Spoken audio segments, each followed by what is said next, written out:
swerte ko naman. May magic na ako. Para na akong diwata. Rafaela, magantay ka lang malapit kong matapos bahay kubo mo. Pasensya, bebang, hindi kita matulungan. Mahina pa ako Okay lang yun, kaya ko naman to. Ang dali-dali lang. Magpahinga ka na lang muna dyan para gumaling ka na.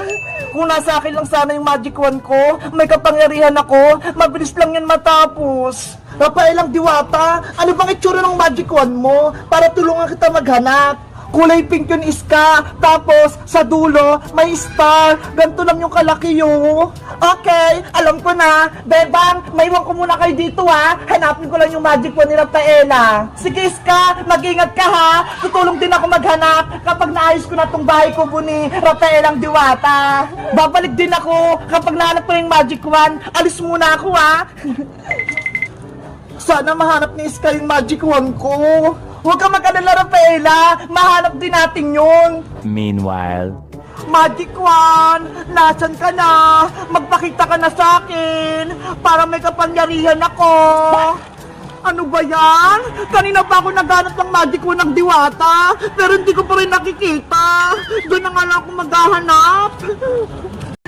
Big Bird, tignan mo tong magic ko Yung dahon ng gabi, hindi siya nababasa.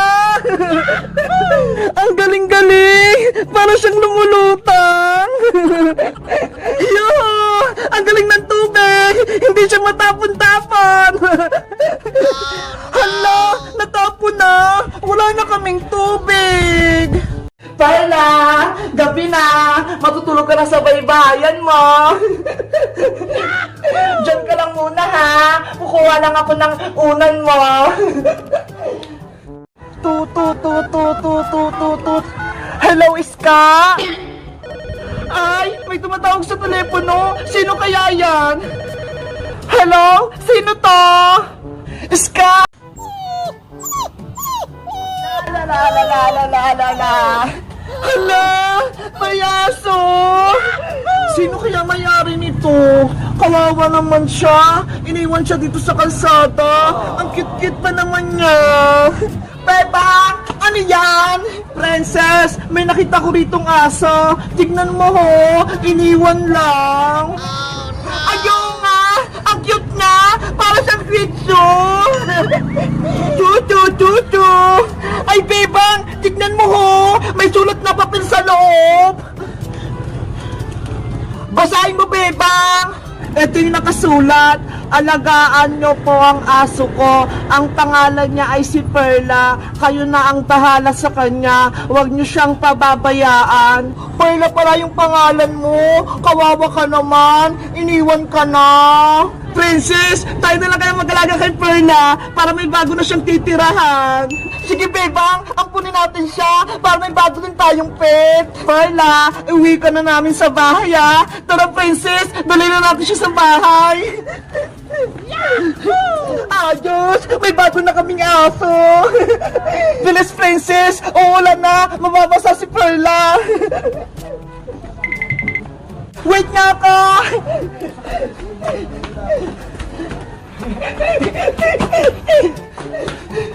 Welcome sa bago mong bahay, Perla. Dito ka natitira at kami na ni Princess yung mag-aalaga sa'yo. Sana mabait si Perla. Huwag kang mangagat tsaka huwag ka din tumahay dito sa bahay nila, Bebang. Mukhang gusto niya dito sa bahay. Palaroin mo na siya, Bebang. Ibaba mo na siya. Tulong! Tulungan niyo ako! Ano yun? Parang may umiiyak. San kaya yun? Labu.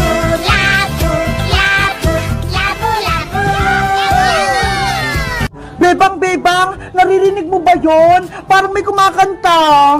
Wala naman ako naririnig, Princess Baka guni-guni mo lang yun. Ate Barbara! Tulungan mo ako! Princess, Iska, tignan niyo tong bag ko. Diba ang ganda?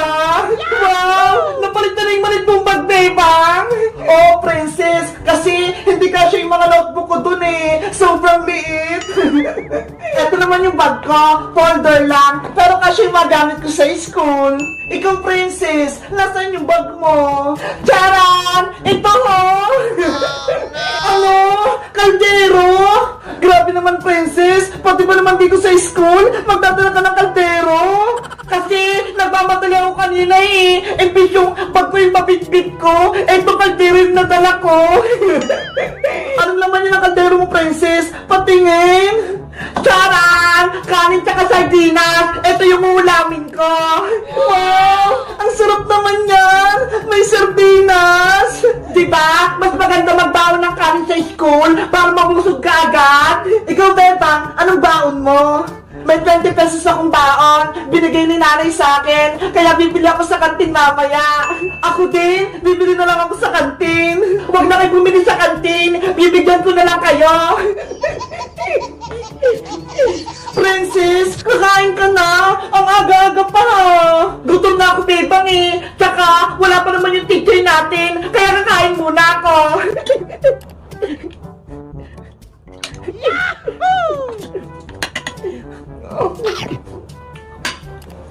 Si Princess talaga, kakaiba. Kaya nga eh, kahit saan kumakain. Ang sarap ng sardina.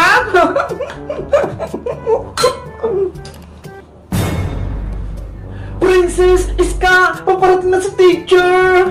Princess, magligpit ka na. Ano ba yan? Hindi pa ako tapos eh. Good morning, class! Good morning, teacher! Good morning, teacher! Good morning, teacher! Okay, you may sit down.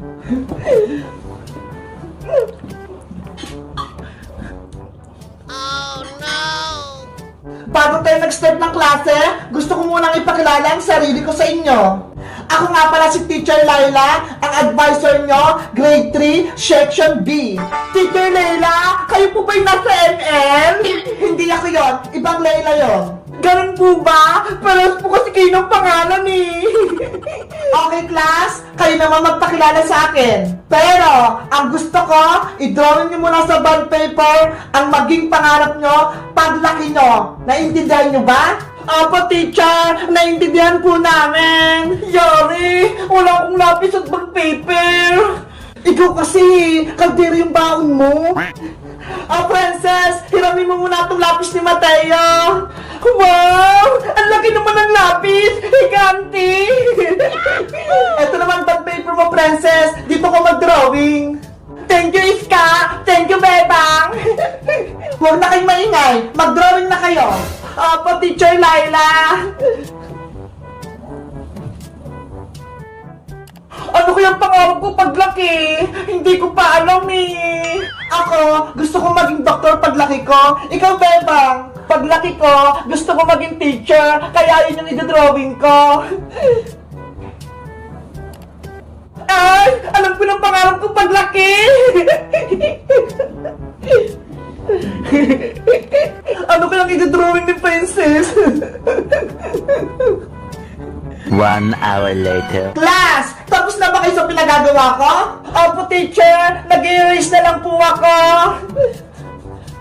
Tapos na po ako, teacher! Teacher Laila! Tapos na rin po ako! Okay, magpakilala na kayong lahat at ipakita nyo na yung inyong drawing. Ako po muna, teacher, yung mauna! Good morning sa inyo, classmate! At good morning din po, teacher! Ako nga po pala si Bebang at ang drawing ko po ay isang guro. Bakit teacher yung napili mo, Bebang?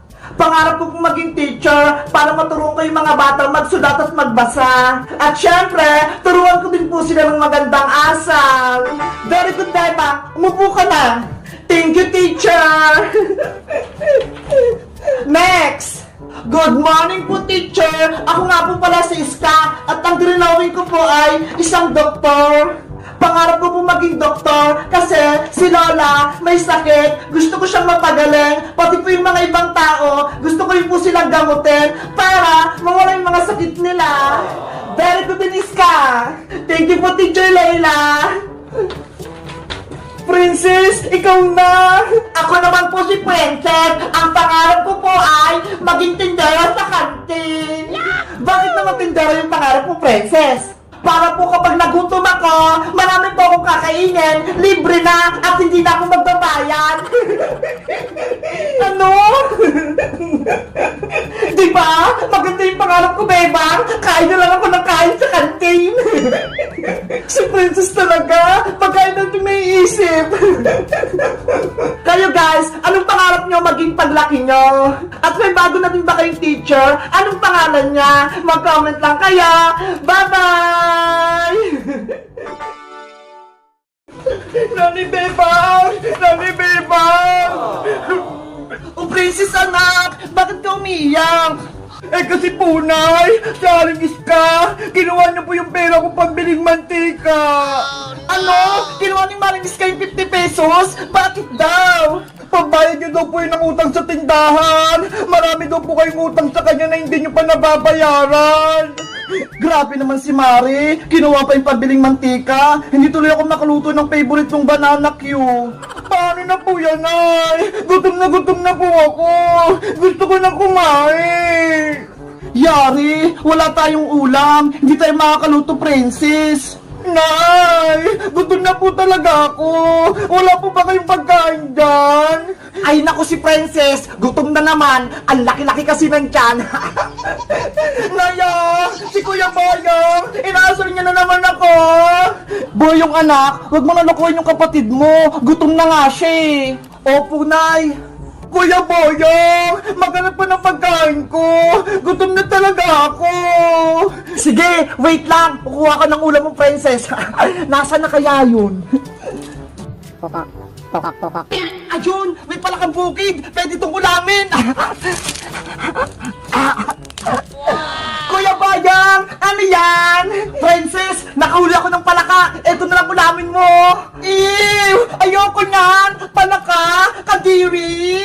Ang arte mo naman, princess. Nakakain kaya itong palakang bukid. O ito, kunin mo.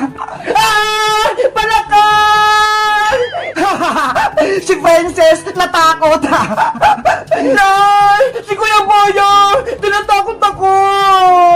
Boyong, tigilan mo na yan. Akin na nga lang tong palaka. Gagawin ko na lang tong alagang pet. Koka, koka, koka. Hindi pa pa tayo kakain, Nay. Tumutunog na yung tiyan ko. Wait lang, princess. May naisip ako. Magluluto ako ng ulam. Ano pong lulutuin natin, Nay? Boyong, kunin mo nga yung alaga nating manok dun sa likod para may lulutuin tayo. Sige po, kukunin ko na. Yay! May ulamin kami! Adobong manok! Masaya ka na ba, princess? Apo, Nay! Masayang-masaya pa! Nay! Eto na po yung manok natin! Ayan! Pwede na yung lutuin! Wow! Ang laki niyang manok! Maring Betang! Maring Betang! Yari! Si Maring Iska! Paparating! Maring Betang! Nasaan ka? Nay! Panigurado po! Maniningil ang utang niya si Aling Iska! Boyong, princess, sabihin niyo wala ako ha! Magtatago lang ako! Princess! Boyong, nasaan yung nanay niyo? Wala po dito si nanay sa bahay, Aling Iska! Tinataguan na naman ako ng nanay niyo? Porkit alam niyo nasisingilin ko siya ng utang? Princess, nasaan yung nanay mo? Magsabi ka ng totoo? Wala po dito si nanay, Aling Iska! Nagsisinungaling ka, princess! Beba, lumabas ka! Magbayad ka ng utang mo! Wala pa pong pambayad si Nanay Aling Iska! Pasensya na po! Wala pa po siyang pera! Pues, kung walang pambayad ng utang ng nanay nyo, ay gana lang manok ang kukunin ko! Pwede na to? Para may pang ulam ako mamaya! Aling Iska! Ulam po namin yan! Huwag niyo yung kunin! Hanggat hindi pa nakabayad ng utang si Maring Bebang sa tindahan ko, lagi ko siyang sisingilin!